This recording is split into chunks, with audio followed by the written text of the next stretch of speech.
Indian team உங்களுக்கு என்ன தாண்டா ஆச்சு? உங்கள் எக்ஸிக்யூஷன் தப்பாக இருந்தால் பிரச்சனை இல்லை, ஆனால் உங்கள் பிளானிங்கே தப்பாக இருக்கே.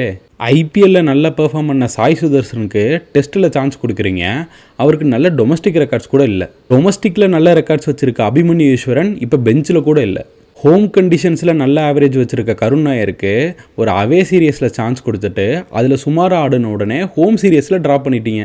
ஒருத்தர் இருக்கார், அவர் இன்னும் பாவம் டொமஸ்டிக்கில் தீ மாதிரி பெர்ஃபார்ம் பண்ணி டெஸ்ட் ஸ்குவாடுக்குள்ள வந்தார். ஒரு 150 வேறு அடித்தார்.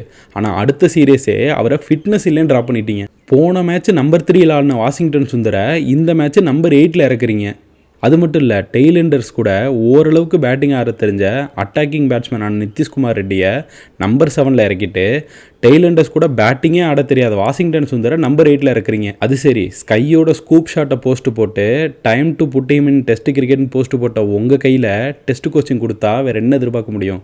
இன்னும் உங்களை அசர வைக்கிற மாதிரி என்னென்னலாம் டிசிஷன்ஸ் இந்த லாஸ்ட் 1 இயர் இந்தியன் டீம் எடுத்திருக்காங்க அப்படின்னு சொல்லிட்டு கமெண்ட்ஸில் சொல்லிட்டு போங்க. அப்படியே கிரிக்கெட் பார்க்குற உங்கள் ஃப்ரெண்ட்ஸுக்கு இந்த வீடியோ ஷேர் பண்ணிடுங்க.